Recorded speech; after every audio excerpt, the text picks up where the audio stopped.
Shalom and welcome to another ProPresenter training.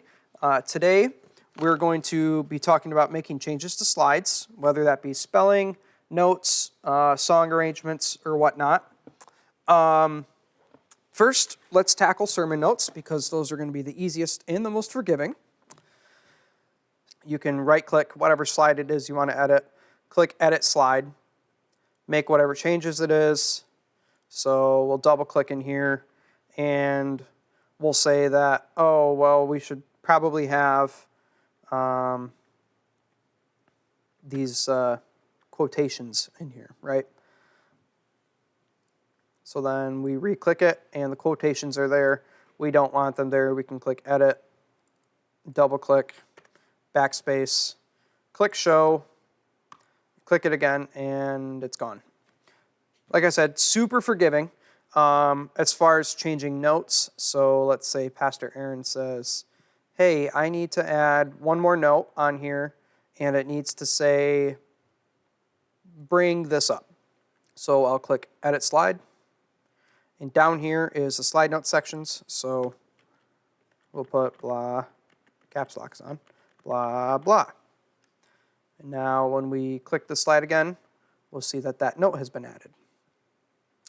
And songs, on the other hand, are a little bit trickier and a little unforgiving, especially when it becomes a certain element of a song. So sometimes when we import songs, the spelling from the chord charts to how ProPresenter brings them in is a little bit different. So typically when we want to make edits to a song, it's done through arrangements.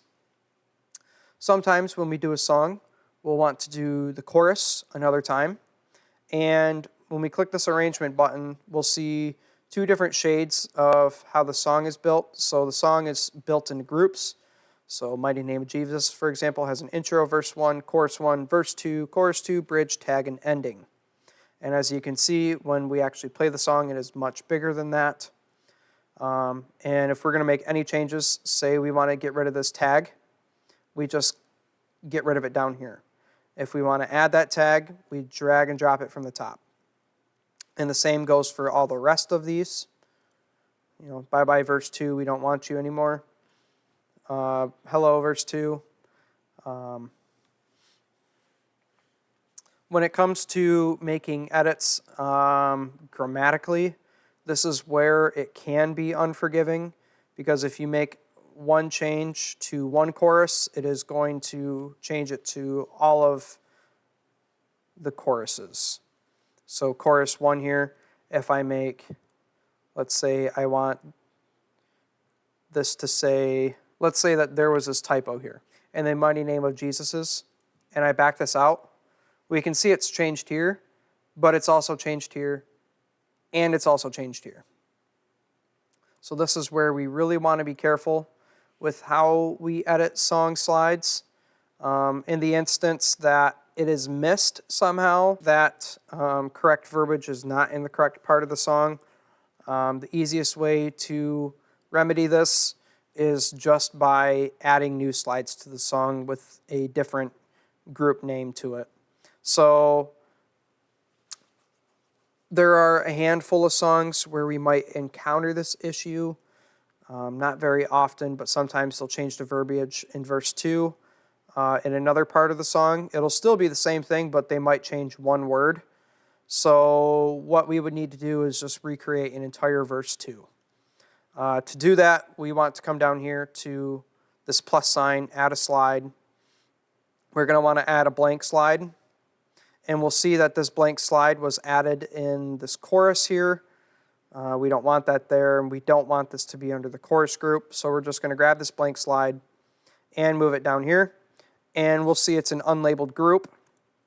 So I'm going to click this. I'm going to label it verse 3, just because we don't have a verse 3 in here already. And this is kind of where I can just build this slide. So what I want to do from here is just make sure that the correct theme is applied to this, and the theme for all of GCC music is going to be under New GCC, GCC Worship. I will take this slide and I will add whatever lyrics it is I want. You can either do this through this edit screen or quick edit. And then to go through the rest of the verse, I'll just add another GCC worship slide, and it will continue on through here. And that's going to wrap this up. So we looked at how to make sermon note edits. We looked at how to make sermon slide edits.